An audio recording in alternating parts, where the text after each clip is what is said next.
قرآن پاک میں سورۃ مائدہ میں یہ قصہ بیان ہوتا ہے۔ یہ قصہ حضرت آدم علیہ السلام کے دو بیٹوں کا ہے۔ ان میں سے ایک کا نام حابیل اور دوسرے کا نام قابیل تھا۔ قابیل عمر میں بڑا تھا اور کھیتی باڑی کیا کرتا تھا۔ یہ مزاج کے اعتبار سے تیز اور فطرتاً برائی کی جانب راغب تھا۔ اس کا چھوٹا بھائی اس کے برعکس تھا۔ وہ نیک، متقی اور پرہیزگار تھا۔ اس کا پیشہ بھیڑ بکریاں چرانا تھا۔ ایک دن اللہ کی جانب سے حکم ہوا کہ اللہ کے حضور قربانی پیش کریں تاکہ علم ہو جائے کون اللہ کے نزدیک زیادہ متقی اور پرہیزگار ہے۔ قدیم زمانے میں قربانی کی مقبولیت کی یہ علامت ہوتی تھی، جس کی قربانی کو آسمان سے ایک آگ آ کر جلا دے، اس کی قربانی اللہ رب العزت کے نزدیک مقبول ہو گئی۔ چنانچہ دونوں نے قربانی پیش کی۔ حابیل کیونکہ نیک سیرت اور اللہ سے ڈرنے والا تھا، چنانچہ اس نے نیک نیت کے ساتھ اپنی تمام بھیڑوں میں سے سب سے صحت مند اور عمدہ بھیڑ چنی اور اللہ رب العزت کی بارگاہ میں پیش کر دی۔ دوسری طرف قابیل ناقص اور خراب اناج لے کر آیا۔ اس کا خیال تھا کہ اگر قربانی قبول ہو گئی تو اس اناج نے ویسے ہی جل جانا ہے، اس لیے اچھی فصل کو برباد کروانے کا کیا فائدہ۔ چنانچہ دونوں دور ہو کر اللہ رب العزت کے فیصلے کا انتظار کرنے لگے۔ پھر اچانک آسمان سے آگ نازل ہوئی۔ اس نے حابیل کی قربانی کی ہوئی بھیڑ کو جلا ڈالا اور قابیل کا اناج ویسے کا ویسا ہی پڑا رہا۔ یوں فیصلہ ہو گیا، خدا حابیل کی قربانی سے خوش ہے اور قابیل سے ناراض ہے۔ جب قابیل کی قربانی قبول نہ ہوئی تو اس کا غصہ انتقام میں بدل گیا۔ اس نے علن اپنے بھائی کو قتل کرنے کی دھمکی دے دی۔ اس کا جواب حابیل نے بڑی بردباری سے یہ دیا کہ اگر تمہاری قربانی قبول نہیں ہوئی تو اس میں میرا کیا قصور ہے، بلکہ تمہیں تو یہ چاہیے تھا کہ پرہیزگاری کی راہ اختیار کرتے اور اس صورت میں شاید تمہاری قربانی قبول ہو جائے۔ اگر تم مجھے مارنے پر ہی تلے ہوئے ہو تو میرا قطعاً ایسا کوئی ارادہ نہیں ہے، اور بہرحال اس معاملے میں میں ہاتھ نہیں اٹھاؤں گا اور پہل نہیں کروں گا، کیونکہ میں اسے بہت بڑا ظلم سمجھتا ہوں۔ قابیل نے اپنے بھائی کی باتیں سنی اور کچھ عرصہ ان پر غور کیا، لیکن بالآخر اس کے نفس اور شیطان نے سبز باغ دکھا کر اس بات پر آمادہ کر ہی دیا کہ وہ اپنے بھائی کا قصہ ختم کر دے اور اپنے حسد کی آگ کو ٹھنڈا کرے۔ ایک دن موقع پا کر اس نے اپنے بھائی کو مار ڈالا، لیکن اب یہ مسئلہ تھا کہ لاش کا کیا کرے۔ قابیل کئی دنوں تک لاش کو کندھوں میں اٹھا کر گھومتا رہا۔ اسی حالات میں اللہ تعالیٰ نے ایک کوے کو بھیج دیا جو اپنے مردہ بھائی کو دفنانے کے لیے زمین کو کھودنے لگا اور دیکھتے ہی دیکھتے زمین میں دفنا دیا۔ قابیل سوچنے لگا، مجھ میں اس کوے جتنی بھی عقل نہیں۔ بہرحال اس نے بھی زمین میں گڑھا کھود کر اپنے بھائی کی لاش کو زمین میں دفن کر دیا۔ جب وہ لاش دفن کر چکا تو اب اس کا نفس اس کو ملامت کرنے لگا کہ ایک نیک سیرت اور شفیق بھائی اس سے ہمیشہ کے لیے جدا ہو گیا، اور اس بات پر بھی اس کو ندامت ہوئی کہ اس نے اپنے بھائی کو قتل کر کے انتہائی وحشیانہ حرکت کا ارتکاب کیا ہے۔ قرآن کے بیان کے مطابق حابیل اور قابیل میں اختلاف اس وقت پیدا ہوا جب حابیل کی قربانی کو قبول کر لیا گیا اور قابیل کی کوشش ناکام ہو گئی۔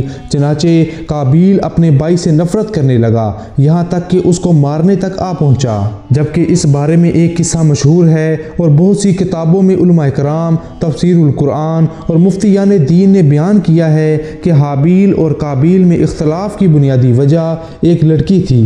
ہم سب جانتے ہیں کہ حضرت حوا کے بدن سے ایک لڑکا اور ایک لڑکی پیدا ہوتی تھی۔ ایک ساتھ پیدا ہونے والے لڑکے اور لڑکی کا نکاح دوسری بار پیدا ہونے والے لڑکے اور لڑکی سے کر دیا جاتا۔ جب حابیل اور قابیل جوان ہوئے تو دستور کے مطابق حضرت آدم علیہ السلام نے قابیل کا نکاح غازہ نامی لڑکی کے ساتھ جو حابیل کے ساتھ پیدا ہوئی تھی کرنا چاہا، لیکن قابیل اس بات پر رضامند نہ ہوا، کیونکہ وہ اس لڑکی کو پسند کرتا تھا جو قابیل ہی کے ساتھ پیدا ہوئی تھی۔ اس کا نام اقلیمہ تھا اور یہ غازہ کے مقابلے میں کئی زیادہ خوبصورت اور حسین تھی۔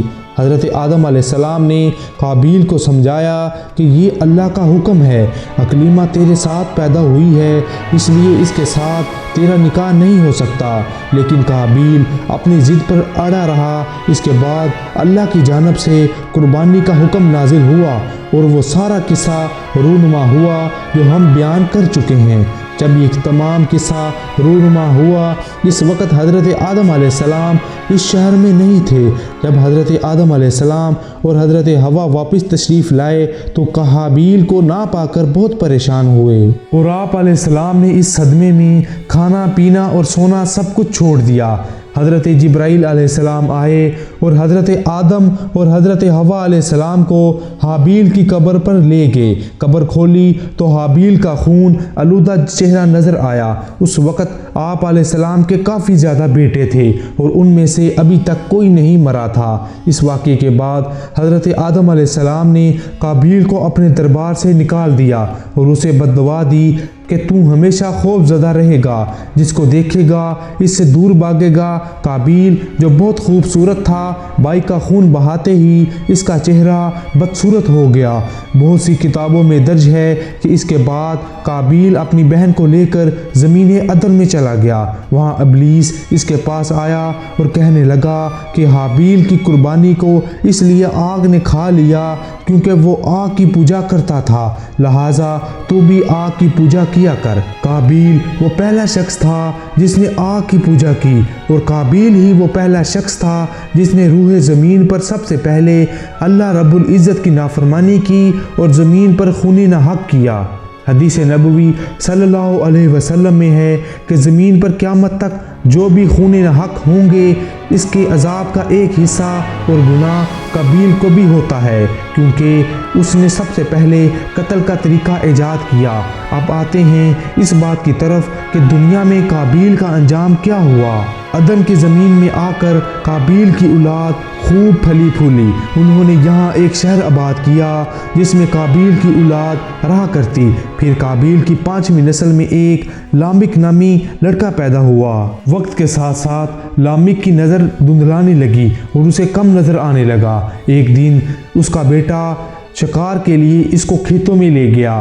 اپنے بیٹے کے کہنے پر لامک نے ایک سمت میں تیر چلایا۔ اسے لگا وہ کوئی جانور تھا، لیکن وہ تیر سیدھا جا کر قابیل کو لگا جو ان سے کافی فاصلے پر تھا۔ اس طرح قابیل کا بھی قتل ہوا جس طرح اس نے اپنے بھائی حابیل کو قتل کیا تھا، اور یہ دنیا کا دوسرا قتل تھا۔ جب لامک اور اس کا بیٹا نزدیک گئے تو انہوں نے دیکھا کہ مرنے والا کوئی جانور نہیں بلکہ ان کا بزرگ قابیل تھا۔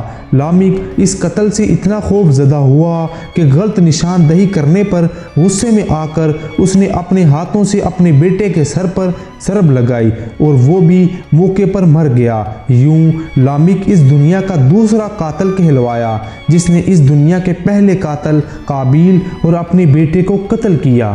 اس ویڈیو کی تیاری میں ہم نے قرآن پاک کے علاوہ بہت سی کتابوں کی مدد لی ہے، جن میں تفسیر ابن کثیر جلد 2، تاریخ طبری، الکامل فی التاریخ جسے تاریخ ابن تثیر بھی کہا جاتا ہے، طبقات ابن سعد، جبکہ یہ واقعات بائبل میں بھی موجود ہیں۔ امید کرتے ہیں کہ آج کی ہماری ویڈیو آپ کو ضرور پسند آئی ہوگی۔ پسندیدگی کا بہترین اظہار یہ ہے کہ آپ اس ویڈیو کو لائک کریں، اس ویڈیو کو اپنے دوستوں کے ساتھ شیئر کریں اور نیچے دیے گئے کمنٹ باکس میں اپنے کمنٹ ضرور تحریر کریں۔ اگلی ویڈیو آنے تک اپنا خیال رکھیں۔ فی امان اللہ۔